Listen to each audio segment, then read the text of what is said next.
I swear by Almighty God that I will be faithful and bear true allegiance to His Majesty King Charles.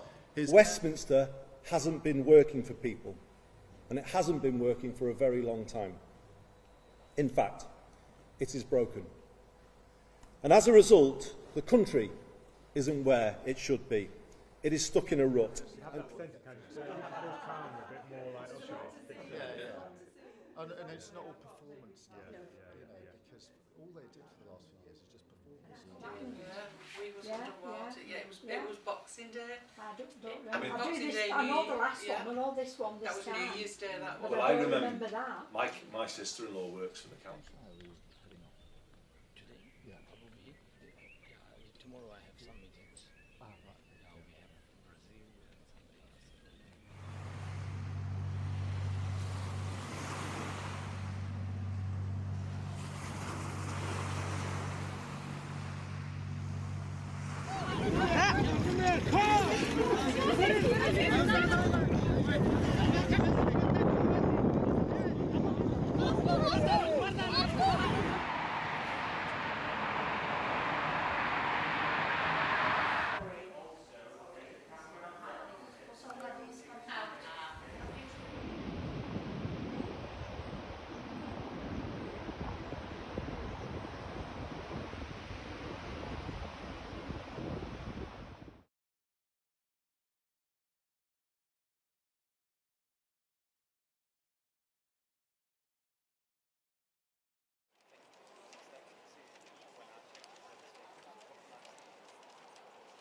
After 10 years of political turbulence since Brexit and 20 years of falling living standards since the 2008 financial crash, Westminster hasn't been working for people, and it hasn't been working for a very long time. In fact, it is broken. And as a result, the country isn't where it should be. It is stuck in a rut, and clearly we can't go on like this. My generation of politicians, including me, must take responsibility. We haven't been good enough. But instead of being honest about that, the parties have continued with politics as usual, finger-pointing, point-scoring. Now, that might matter less in a world where people's lives are getting better, but when they are not, it is dangerous and destructive of what remains of public trust in politics. We cannot go through another decade like the one we have just had. We need a new determination to raise living standards of every single person in this land. And we must accept that, to do that, to fix the economy and the country, we need to change politics, and we need to do it now. To make it happen, we will bring about the biggest rebalancing of power our country has seen. It is time for Whitehall to accept that growth cannot be ordered from the top down. Instead, it can only be nurtured from the bottom up.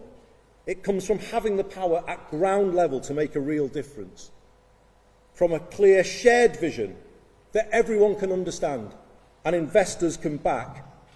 It comes from running sound finances, as we have done here in Greater Manchester, which in turn gives businesses the stability and the confidence to invest, increasing their productivity and adoption of new technology.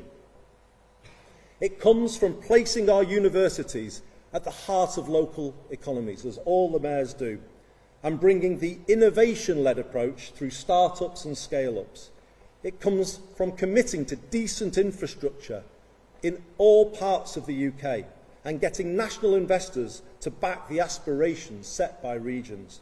It comes from giving people the security of a good home and good employment so that they can be as productive as possible, from good mobility and an ability to afford the basics.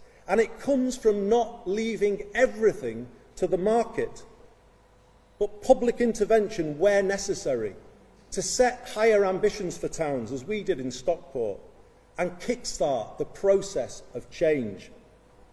This is Manchesterism.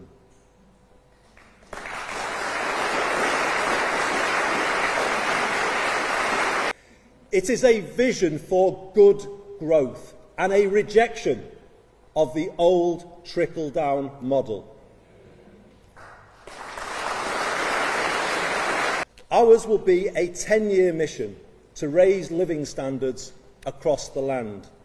To do this, Number 10 North will support the regions on 3 clear tasks: reform of essential utilities, reindustrialisation, and the regeneration of places.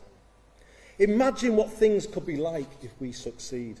Imagine what it would feel like to live in a country wired to work for ordinary people rather than against them. Imagine if all local areas could build homes people can afford to the point where they could guarantee one for everyone. Imagine if we could bring down the cost of energy for people and businesses and the good things that would come from that. Imagine good growth in every postcode and hope in every heart.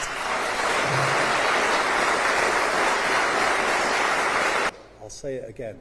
Imagine good growth in every postcode and hope in every heart. Well, imagine no more. Let's make it happen.